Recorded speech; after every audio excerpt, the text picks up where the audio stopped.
Sa Majesté impériale Olivier d'Indialistan et Son Altesse Sérénissime Jean-Pierre IV d'Aigues-Mortes, respectivement secrétaire général et haut-commissaire de la micro-francophonie, se sont rendus en République de Montmartre à l'invitation du ministre de la Fraternité montmartroise, M. Yannick Benet. Les deux chefs d'État ont retrouvé leur hôte devant le Clos Montmartre, à l'angle des rues Saint-Vincent et Cortot, entre le cabaret du Lapin Agile et le musée de Montmartre. Ils ont pu y faire la connaissance de nombreux ministres et citoyens montmartrois et ont répondu de bonne grâce aux sollicitations des photographes présents en patientant avant l'ouverture du banc des vendanges.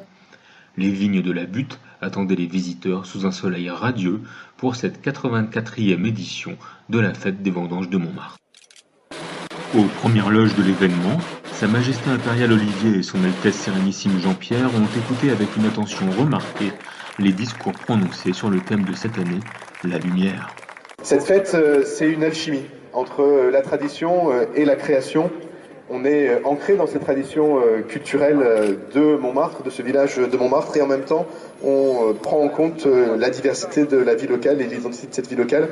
Et la fête des vendanges, c'est ça, c'est un rendez-vous populaire, culturel, c'est un rendez-vous solidaire aussi, puisque vous le savez, les bénéfices de la vente du vin de Montmartre sont intégralement reversés au comité des fêtes et d'action sociale, qui permettent ensuite au comité des fêtes et d'action sociale et à ces très nombreux bénévoles que je veux remercier et saluer, de faire bénéficier les plus nécessiteux du 18e, les personnes âgées ou les enfants, d'activités grâce donc au bénéfice de la vente du vin. Alors pourquoi il faut acheter le vin de Montmartre? Pas seulement pour le boire, ce qui déjà en soi est une œuvre, mais en tout cas une expérience en tout cas, mais en tout cas pour faire en sorte que le comité des fêtes et d'action sociale puisse travailler tout au long de l'année. Cette année nous fêtons les Lumières. C'est une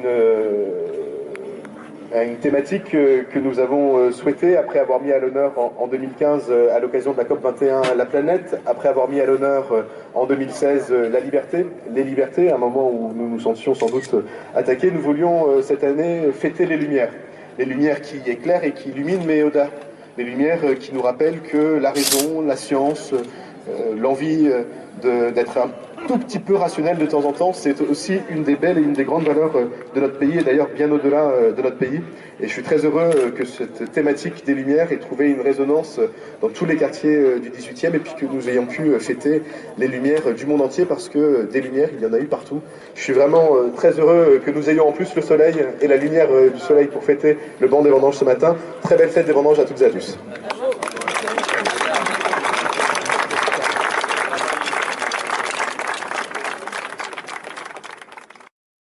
Après l'allocution d'Éric Lejoindre, maire du 18e arrondissement de Paris, le banc des vendanges a été ouvert par Alain Coquard, président de la République de Montmartre, en présence du grand maître de la confrérie du Clos Montmartre, de la reine des vendanges, Manoulia Jeanne, du parrain et de la marraine de cette édition, le chanteur Hugues Offray et la comédienne Sarah Biasini, et des représentants de la commune libre du Vieux-Montmartre, de la commune libre de Montmartre, des compagnons de la butte Montmartre et des nombreuses confréries invitées.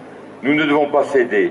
Restons unis et mobilisés pour continuer à faire rayonner à Montmartre et dans le monde les lumières de la création, de la liberté, de l'esprit et de la fête. Bravo à cette tradition qui perdure, à tous les gens qui participent. Et vive Montmartre et vive le vin de Montmartre. À bientôt.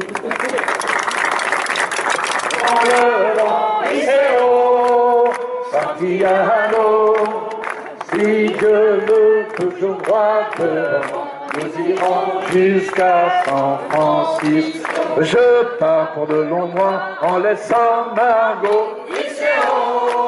Santiago, si Dieu veut toujours droit devant, nous irons jusqu'à San Francisco.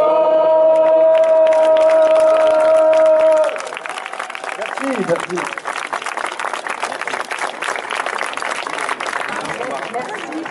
Non sans avoir salué la reine des vendanges, les deux chefs d'État micro-francophones ont ensuite pris part au grand défilé 2017 de Montmartre.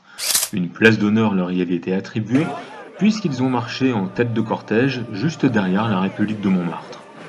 À leur suite, défilaient de nombreuses communautés et associations, représentant des amis de Suzanne Baladon venus de Haute-Vienne, multiples confréries vineuses et gastronomiques de la France entière, bandas, fanfares, batucadas, groupes folkloriques variés ont participé comme chaque année à cet événement festif qui a réuni un public aussi nombreux qu'enthousiaste. La présence des deux chefs d'État a été largement appréciée des badauds, qui n'ont pas hésité à les aborder pour leur demander de poser. Une première réussie pour les nations de la micro-francophonie. Monte là-dessus, tu verras Montmartre.